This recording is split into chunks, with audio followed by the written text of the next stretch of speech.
Veseli me, da smo se danes zbrali tukaj organizaciji, ki nasprotujemo zakonu o malem delu, tudi mogoče malo ideološko z različnih stališč, smo vseeno nekako spoznali, da je zakon slab in zato smo se odločili za organizacijo skupne novinarske konference in pozivu državljankam in državljanom, da se seveda opredelijo proti malemu delu.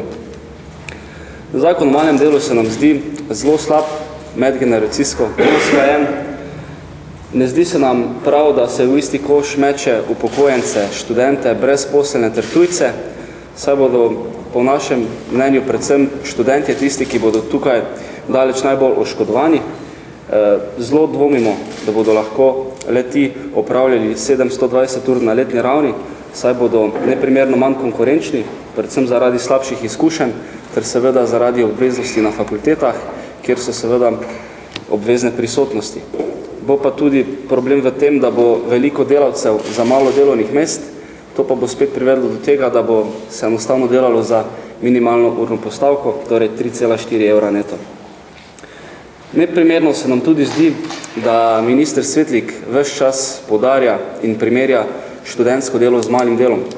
Mislimo, da to ni korektno, ker v končni fazi vemo, da študentsko delo lahko opravljajo le dijaki in študentje, pri malem delu pa bodo v ta koš tudi še padle preostale skupine kategorije, kot sem že prej omenil, torej tujci, brezposelni in upokojenci. In dejstvo tudi je, da je malo delo neprimerno bolj obdavčeno za celih 20%. To pomeni, da tudi draži delovni proces in manjša konkurenčnost našega gospodarstva. Izračun govori, kolikor bo en mali delavec opravil 6.000 evrov malega dela na letni ravni, bo to po trenutni zakonodaji bi študentski servis bi bil strošek za delodajalca 7.000 evrov, medtem ko bo strošek po zakonu o malem delu 8.280 evrov. Torej, res neprimerna razlika. In malo delo tudi ne prinaša novih delovnih mest. Čudimo se seveda napovedim ministra Svetlika, ki je dejal, da malo delo prinaša 10.000 novih delovnih mest.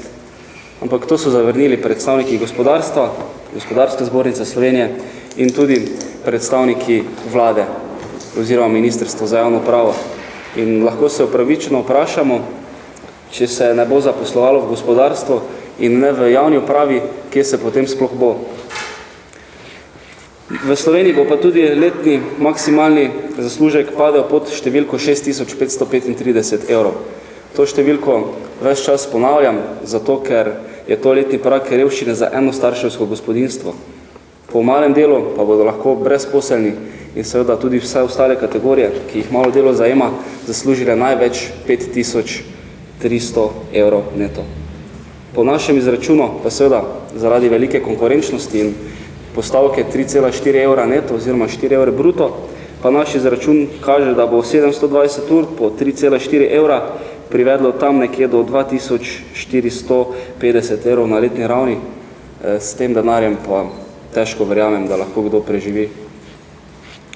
Status študentskega dela pa se ureja hkrati z ostalimi in po našem mnenju je to prikrit instrument nesposobnosti sedanje vlade ter ministra Svetlika, ki nam dajo neke prave rešitve za študente, kot tudi za brezposelnost.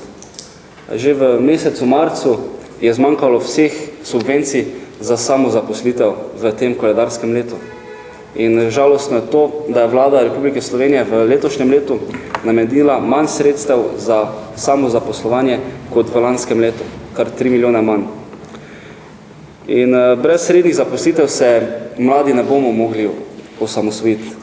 Ne bomo mogli dobiti kreditov, prav tako seveda vse ostale kategorije in to nas bo oviralo pri tem ustvarjanju toplega doma in družine, tako da predvidevamo, da se bo Mama Hotel še bolj razpasel in razširil po celotni državi in problematika bo tudi verjetno v rodnosti, saj že danes se prvi porod opravi tam v povprečju nekje pri 30 in 31 letih.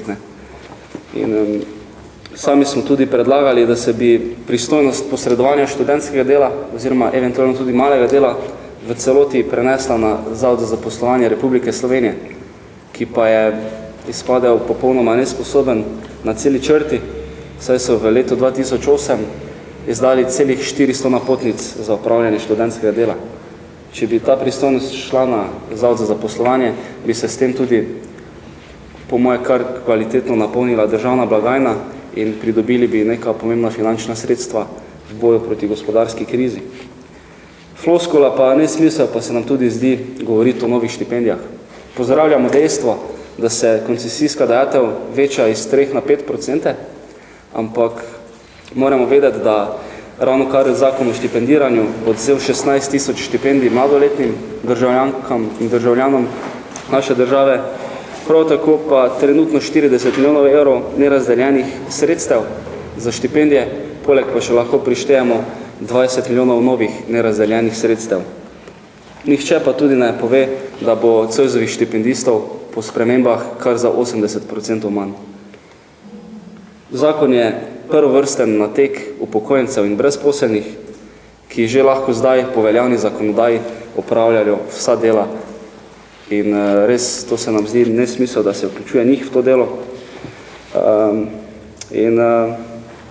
Podatek, da marca letos imelo 6135 podjetij blokiran transakcijski račun, oziroma so bili plačilno nesposobni, ter ob teh predpostavkah in številkah, ko sem povedal, da drži delovni proces, enostavno vidimo, da se bo ta številka zelo povečala. Poleg tega pa bo malo delo tudi povečalo samo birokracijo, ker se bo proces pridobivanja napotnice razvlekel iz sedanjih 5 na 21 faz. S tem bo tudi dražji državni aparat in večala se bo birokracija, proti čemu pa se naše ministrstvo za javno pravo vse skozi tako močno bori. Tako da v Slovenski demokratski mladini, kot tudi Slovenski demokratski stranki, pozivamo vse, da se seveda v nedeljo udeležijo referenduma ter glasujejo proti škodljivemu zakonu. Hvala.